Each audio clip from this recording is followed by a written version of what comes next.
Baik Pak, bisa diceritakan sedikit terkait gugatan Desa Pangkalan? Gugatan Desa Pangkalan ya ini sudah sidang ketiga, di mana sebelumnya kita sudah menyiapkan semuanya dan kemudian kita sudah hadir semua.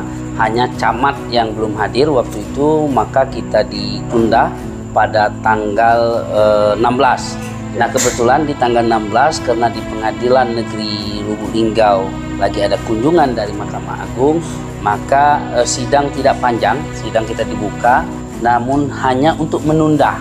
Namun kemarin dari para tergugat dan turut gugat sudah hadir semua, itu dari Kepala Desa Pangkalan yang diwakili oleh penasihat hukumnya, kemudian camat yang diwakili oleh penasihat hukumnya, kemudian BPD hadir langsung sebagai tergugat, tidak menggunakan penasihat hukum.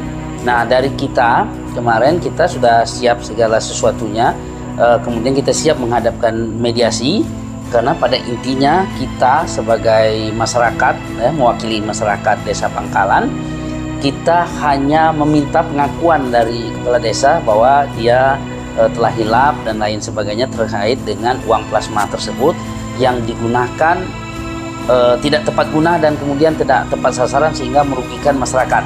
Ya. Nah masyarakat minta uang itu dikembalikan supaya kemudian bangunan untuk dilanjutkan. Nah itu sudah kita siapkan resumenya untuk diserahkan kepada majelis hakim, dan majelis hakim akan meneruskan kepada tergugat dan turut tergugat. Gitu. Atau bisa jika masyarakat atau penggugat ini menang perkara tersebut bisa dipidana si tergugat. Yang namanya gugatan perdata ya, gugatan kita ini kan gugatan perbuatan melawan hukum. Ya. Ketika tergugat terbukti melakukan perbuatan melawan hukum, maka keputusan tersebut bisa menjadi bukti untuk kita menggugat, untuk kita membuat laporan ke kepolisian bahwa telah terjadi perbuatan melawan hukum atau telah terjadi tindak pidana korupsi. Jadi keputusan itu bisa menjadi bukti kepolisian untuk kita membuat laporan atau ke kejaksaan bahwa telah terjadi korupsi. Baik, banyak menjadi pertanyaan publik terkait di media sosial khususnya. Kenapa kasus korupsi ini tidak dilaporkan ke kejaksaan atau ke tipikor? Ya kalau khusus ya untuk Kota Lubuk Linggau, Kabupaten Musirawas, kemudian Musirawas Utara, itu dari 3 kabupaten untuk saat ini kan kejarinya cuma 1.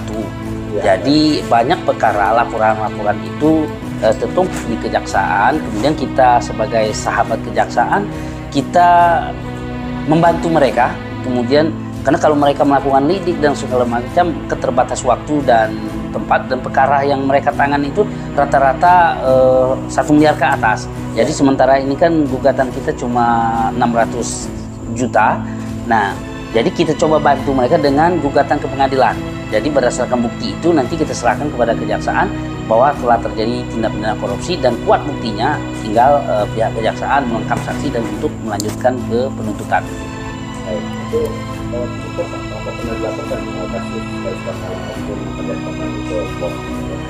Untuk laporan pernah kita laporkan kemarin, tapi bukan kita ya, dari masyarakat pernah melaporkan menurut informasi dari penggugat bahwa pihak polisi menyatakan ini kurang alat bukti. Jadi kita coba mencari alat bukti melalui pengadilan.